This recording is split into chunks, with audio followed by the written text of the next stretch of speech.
Bismillahirrahmanirrahim. Assalamualaikum. In this lecture, we will discuss about DNA polymerase. As the name indicates that polymerase means that ये एक enzyme है जो कि DNA की synthesis को catalyse करता है या नेसेसरी होता है, ये यूज़ होता है. सो फर्स्टली ये है कि जो DNA किस चीज़ से बना होता है या उसके बिल्डिंग ब्लॉक्स क्या हैं. तो ये डीऑक्सीराइबोन्यूक्लियोटाइड से बना होता है और डीऑक्सीराइबोन्यूक्लियोटाइड्स होते हैं,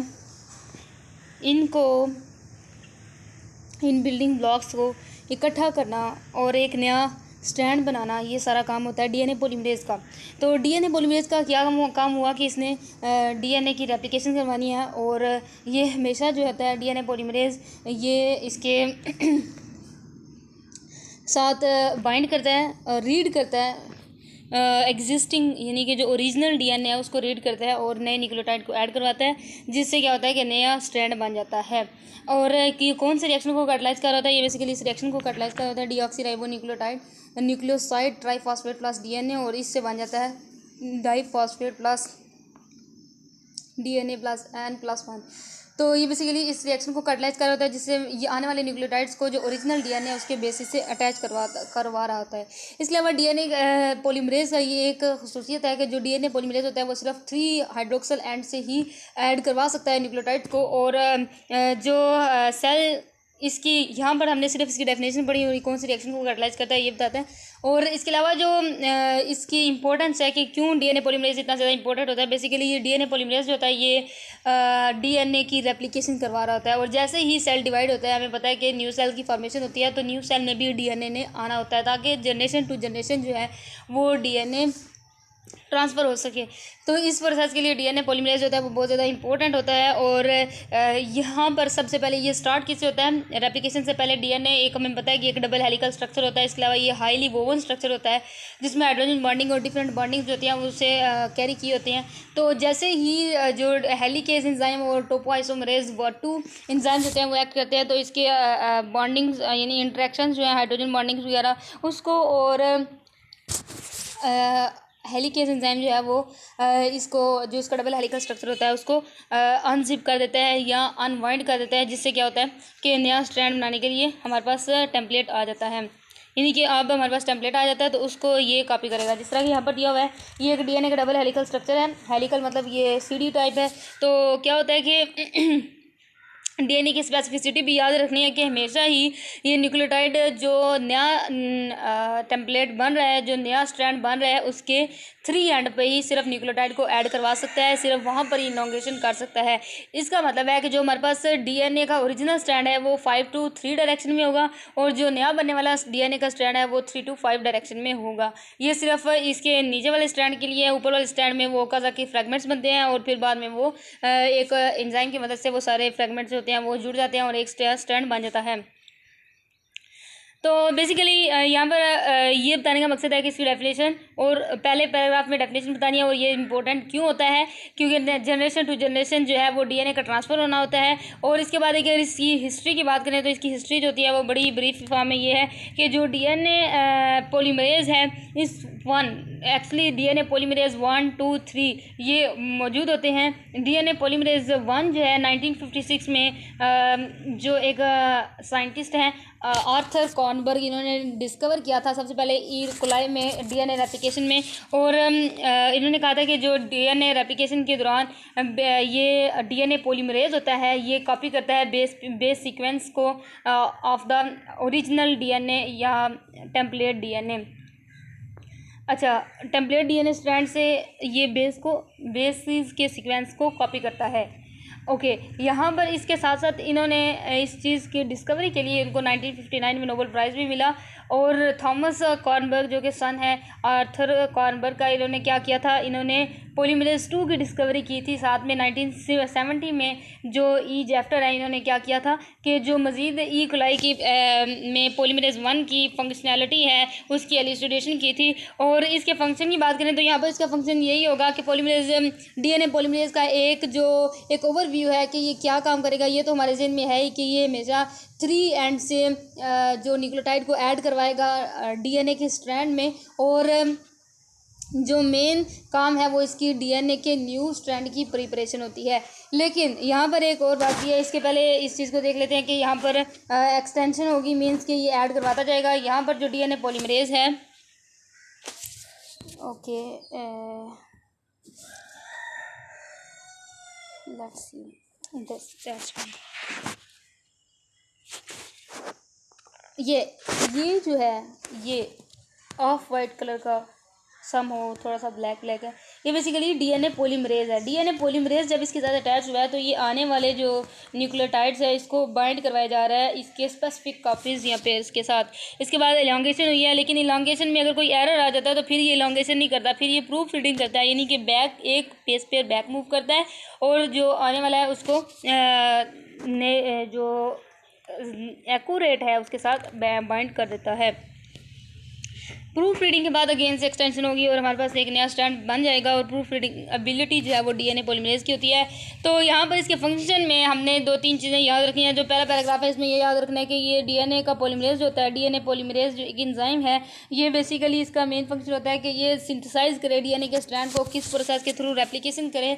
और रेप्लिकेशन में हमें पता है कि जो न्यूक्लियोटाइड्स आने वाले हैं वो ओरिजिनल के बेसिस के साथ जुड़े होते हैं और इस प्रोसेस में जो होता है वो स्पेसिफिसिटी बहुत ज़्यादा मायने रखती है कि जो हमेशा एडेनिन है वो थायमिन के साथ और साइटोसिन है वो गुआनिन के साथ जुड़े। और इसके अलावा आरएनए पॉलीमरेज जो होता है वो आरएनए की सिंथेसिस करता है और यहाँ पर जो न्यूक्लियोटाइड्स होते हैं वो आरएनए या डीएनए दोनों से आ सकते हैं। ये पहले पैराग्राफ है, इसमें हमने ये सिर्फ पढ़ा है कि जो रेप्लिकेशन होगी वो किस तरह होगी और यहाँ पर बेस पेयर्स कौन से होंगे।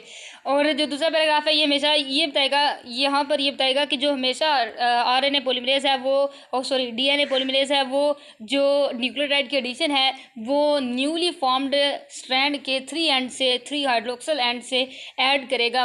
तो ये जो होता है इसकी स्पेसिफिसिटी होती है। लेकिन कोई भी ऐसा डीएनए पॉलीमरेज नहीं है जो कि खुद से एक नई चेन स्टार्ट कर ले। इसके लिए पहले जो एक नेसेसिटी है वो है कि यहाँ पर कोई पहले से प्राइमर ऐड हो, प्राइमर जो है वो इसकी स्टार्टअप करे। तो बस डीएनए पॉलीमरेज का काम कभी भी स्टार्टअप करना नहीं होता, रेयर केसेस में होता होगा, लेकिन ये इसका यूजुअल काम ये नहीं है कि ये स्टार्ट करे डीएनए के किसी भी न्यू चेन को फॉर्मेशन को। तो एक्चुअली प्राइमर क्या होता है, primer 2-4 basis of the DNA या आरएनए की बेसिस का जो एक स्ट्रैंड होता है जो कि पहले आके अटैच होगा और उसकी सिंथेसिस जो होता है वो प्राइमेज एंजाइम कर रहा होता है और जो उसके अटैचमेंट के बाद डीएनए पॉलीमरेज आके अटैच होता है और उसकी मज़ीद जो है वो एलोंगेशन करता है। और एलोंगेशन के बाद हमें पता है कि जो 2 स्ट्रैंड बन जाते हैं, मतलब अगर हमारे पास टोटल 4 स्ट्रैंड बन गए, पहले 2 स्ट्रैंड थे और जो 2 नए स्ट्रैंड बने तो उनमें से जो ओरिजिनल वाला था यानी पहले वाला पुराना डीएनए था और जो नया डीएनए का स्ट्रैंड बनता है वो दोनों मिल जाते हैं और वाइस वर्सा, यानी कि 2 नए बनते हैं, 2 नए बनते हैं और 2 पुराने मौजूद होते हैं, जिसमें से एक नया और एक पुराना स्ट्रैंड मिलकर एक नया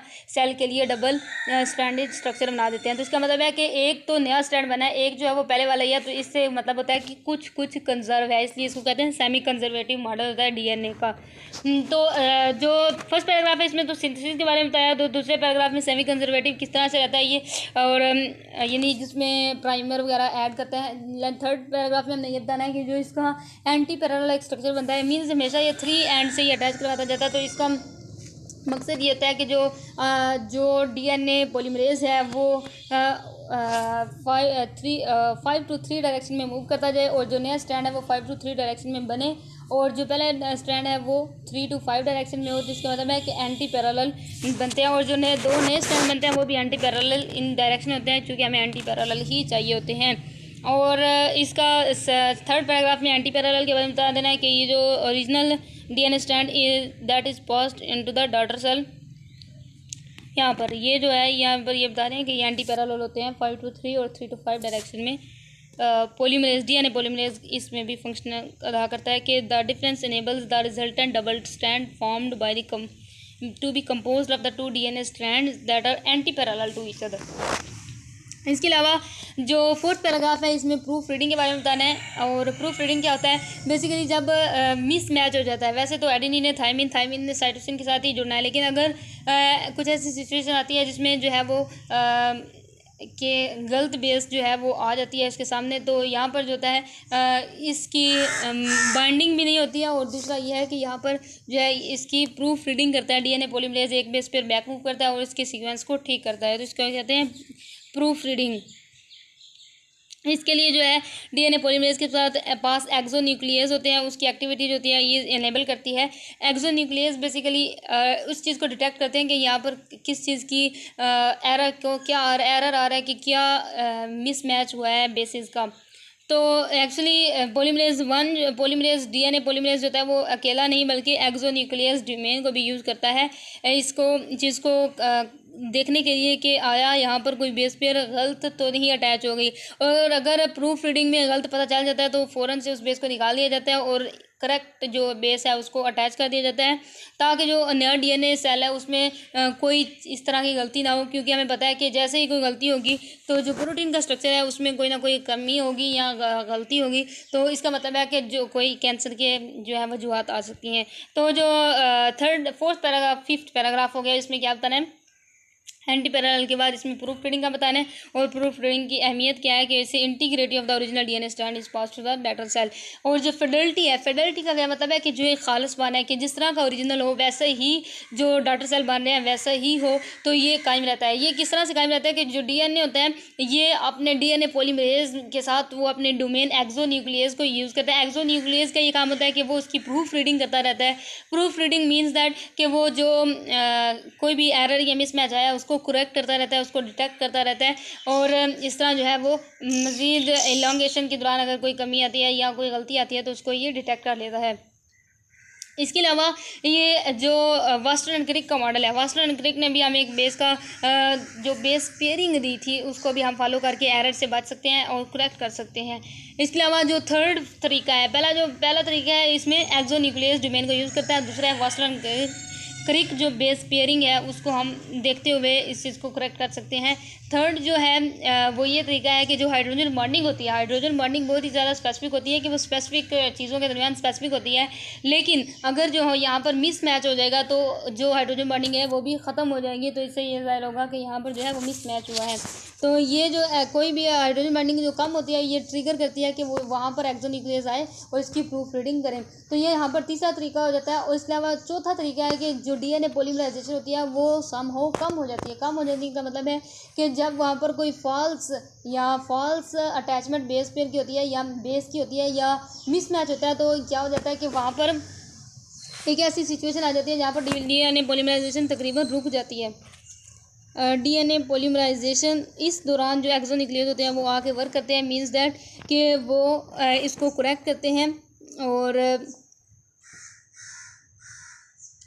यहाँ पर जो डीएनए होता है वो पॉलीमरेज साइट से एक्सोन्यूक्लियस साइट में चला जाता है और डिफरेंट कन्फर्मेशनल चेंजेस होते हैं and loss of interaction at different mismatch. अब डिफरेंट मिसमैचेस होंगे यानी कि कोई भी मिसमैच हो सकता है। बेस जो एक प्यूरिन होती है और एक पायरीमिडीन होती है उनके दरमियान कोई भी मिसमैच हो सकता है, उससे जो होता है वो डीएनए पॉलीमरेज या जो डिफरेंट कन्फर्मेशनल चेंजेस जो होते हैं वो आ सकते हैं। अब मिसमैच की वजह से दो चीज़ें इन्होंने मेन एलेबोरेट किए हैं। एक होता है कि ये इसकी कन्फर्मेशनल चेंज करता है और दूसरा लॉस ऑफ इंटरेक्शन। तो हमने यहाँ पर 4 तरीके पढ़े हैं कि किस तरह से उसकी मिसमैच को ठीक किया जाता है। एक्सोन्यूक्लियस और बाय यूजिंग द वास्टन क्रिक बेस पेयर्स और by using the hydrogen bonding या डीएनए पॉलीमराइजेशन रुक जाती है। इसके अलावा यहाँ पर जो है इफ़ेक्ट्स क्या होते हैं, किस तरह से मिसमैच होता है। जो प्यूरिन और पाइरीमिडीन का एक बेस पेयर होना होता है, अगर उसमें कोई ना कोई खामी आ जाए या कमी आ जाए तो उसमें क्या होता है, अगर पाइरीमिडीन हो तो मेजर ग्रुप की तरफ जो डिस्प्लेसमेंट हो जाती है, अगर प्यूरिन हो तो माइनर ग्रुप की तरफ डिस्प्लेसमेंट हो जाती है। और अगर तो इस तरह की सिचुएशन हो जिसमें पाइरीमिडीन ने प्यूरिन के साथ जुड़ना था लेकिन प्यूरिन जो होती है वो रेजिड्यू माइनर ग्रुप के साथ बना लेता है, तो इसमें भी जो स्टेरिक क्लैशेस होते हैं वो आ जाते हैं और जिसमें जो इंट्रैक्शन है जिसमें इलेक्ट्रोस्टैटिक इंट्रैक्शन है या वन वाल इंट्रैक्शन है वो भी कम हो जाती हैं। और ये जो है पायरीमिडीन का प्यूरिन की बजाय residue of the minor group के साथ बन जाना था। यानी कि ये वाला जो है ये इफेक्ट बताया अगर प्यूरिन ने पायरीमिडीन के साथ जुड़ना था।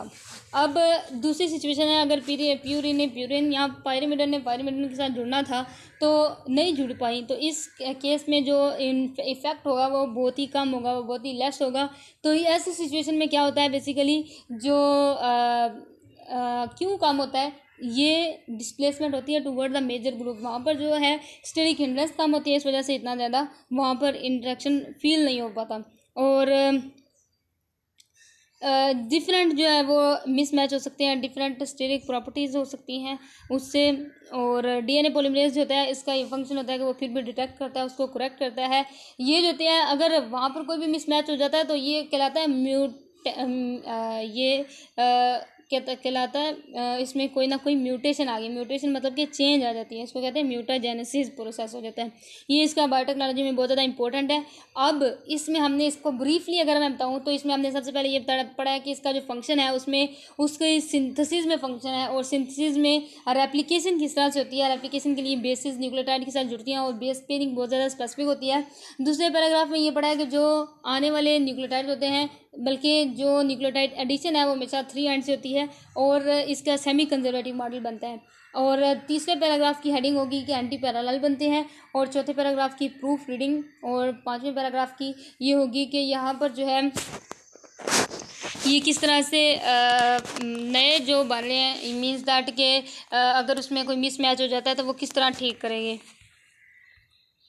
यहाँ पर एंटी पैरेलल, यहाँ पर प्रूफ रीडिंग और फिडेलिटी। पांचवें पैराग्राफ में फिडेलिटी, और ये जो आखिरी पैराग्राफ है इसमें इसके इफेक्ट्स, यानी कि प्यूरिन ने पायरीमिडन के साथ इसके 2 इफेक्ट्स हैं, और अगर प्यूरिन के साथ यहाँ पायरीमिडन के साथ जुड़ना था तो फिर क्या इफेक्ट होगा अगर वो नहीं जुड़ पाएंगे। तो इसके बाद यहाँ पर आ जाते हैं स्ट्रक्चर में जो सबसे पहली चीज़ है वो है इसका स्ट्रक्चर कंजर्वेटिव होता है। कंजर्वेटिव मीन्स दैट के जो एक कैटालिटिक सब यूनिट हैं वो स्पीशीज टू स्पीशीज बहुत कम मुख्तलिफ होते हैं, और इसमें जो डोमेन्स होते हैं, जिस तरह के डीएनए पॉलीमरेज हमने कहा कि वो एक्सोन्यूक्लियस डोमेन यूज़ करता है, तो ये इसके डोमेन से भी इंडिपेंडेंट होते हैं। इसका कंजर्वेटिव स्ट्रक्चर का ये मतलब है कि ये बहुत ही ज़्यादा इंपॉर्टेंट होता है, और डीएनए पॉलीमरेज का चूँकि काम होता है कि वो रेप्लिकेशन करे, और इस प्रोसेस को कोई दूसरा एंजाइम नहीं कर सकता। इसका मतलब है कि irreplaceable function of the cell होता है। अगर ये चीज़ कायम रहे तो इससे जो इवोल्यूशनरी एडवांटेज है वो ऑब्टेन होते हैं। इसके अलावा जो इसका स्ट्रक्चर को समझने के लिए राइट हैंड को हम कंसिडर करते हैं। राइट हैंड में जो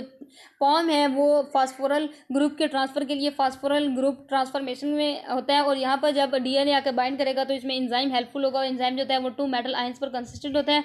और अगर हम फिंगर्स की बात करें तो फिंगर्स जो है ये बेसिकली ट्रांसफरकारी होते हैं। वैसे भी हम जब कोई चीज़ उठाते हैं तो फिंगर्स के थ्रू अगर हम उठाते हैं तो फिंगर्स के थ्रू जो कहते हैं वो न्यूक्लियोटाइड्स होते हैं वो बेस ओरिजिनल बेस के ऊपर आके अटैच करवा रहा होता है। डीएनए पॉलीमरेज की जो फिंगर्स जो हम इसके मॉडल में कंसिडर कर रहे हैं, और जो पॉम होते हैं उसका बेसिकली काम होता है प्रोसेसिविटी या पोजीशनिंग या फिर ट्रांसलोकेशन ऑफ द डीएनए, इसका ये काम होता है। ये पूरा स्ट्रक्चर जो है वो राइट हैंड जो एक मॉडल है उसके ऊपर बेस किया हुआ है।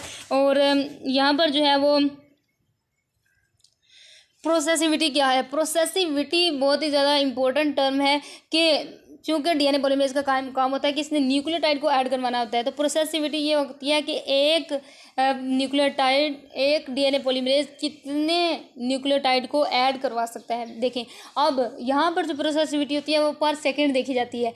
अगर कोई प्रोसेसिव डीएनए पॉलीमरेज है तो इसका मतलब है कि वो 1 सेकंड में मल्टीपल न्यूक्लियोटाइड को ऐड करवा सकता है। लेकिन अगर कोई ऐसा नॉन प्रोसेसिव डीएनए पॉलीमरेज है, इट मीन्स दैट कि वो 1 सेकंड में सिर्फ 1 न्यूक्लियोटाइड ऐड करवाएगा। इसका मतलब है कि जो डीएनए पॉलीमरेज है अगर वो प्रोसेसिव होगा तो वो डीएनए की सिंथेसिस को इंक्रीज कर देगा। ये बेसिकली इनका डायरेक्ट रिलेशन होता है। जिससे कि इस चीज़ को सबसे पहले डिस्कवर किया गया, रेट ऑफ डीएनए इलॉन्गेशन को सबसे पहले स्टडी किया गया लिविंग सेल में in the phase T4 DNA the phase affected by E coli, यानी कि इसमें देखा गया कि 1 सेकंड में 749 न्यूक्लियोटाइड्स पर सेकंड ऐड की गई एट द 37 डिग्री सेंटीग्रेड। ये एक एक्सपोनेंशियल इंक्रीज था डीएनए की सिंथेसिस में। अब यहाँ पर क्या होता है कि डीएनए की सिंथेसिस की यानी कि प्रोसेसिविटी सिर्फ इससे इंक्रीज नहीं होती, बल्कि एक प्रोटीन का क्लम्प होता है जो कि इसकी एबिलिटी जो कि इसके मज़ीद इसकी डीएनए की सिंथेसिस को इंक्रीज कराता है। उस प्रोटीन क्लम्प का नाम होता है प्रोटीन स्लाइडिंग क्लम्प। और यहाँ पर जो है वो इंक्रीज होता है, ये मज़ीद इंक्रीज़ करता है डीएनए के इस प्रोसेस को, इस फंक्शनैलिटी को कि वो डीएनए की सिंथेसिस को इंक्रीज़ करें। यहाँ पर जो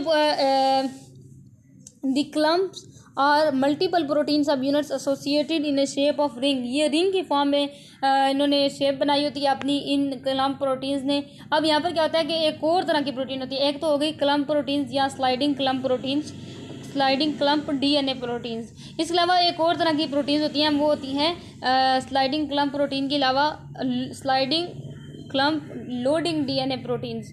ये बेसिकली हाइड्रोलिसिस करवाती हैं एटीपी की।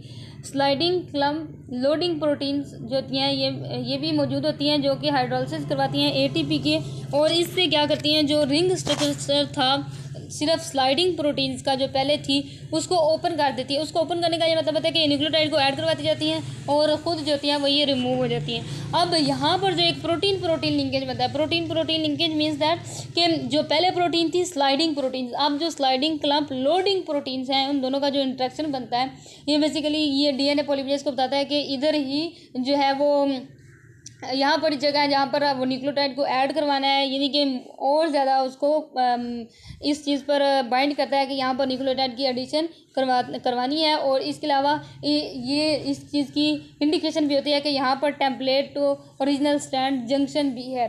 इसके अलावा यहाँ पर जो है इसका डीएनए पॉलीमरेज की कंफर्मेशन भी होती है, वो बहुत ज़्यादा इंपॉर्टेंट होती है। बेसिकली डीएनए पॉलीमरेज जो होता है वो अपनी कंफर्मेशन को चेंज कर सकता होता है। जैसे ही वो अपनी एक कंफर्मेशन रखता है कि उसे ज़रूरत है कि वो रेप्लिकेशन करे, तो वो अपनी इस तरह की कंफर्मेशन कर लेता है कि उसकी क्लम्प प्रोटीन्स जो होते हैं उसके साथ अफिनिटी ज़्यादा हो जाती है। लेकिन जब वो अपनी रेप्लिकेशन कंप्लीट कर चुका होता है तो अपनी कंफर्मेशन को चेंज करता है और क्लम्प प्रोटीन्स के साथ जो एसोसिएशन है उसे वो कम कर देता है।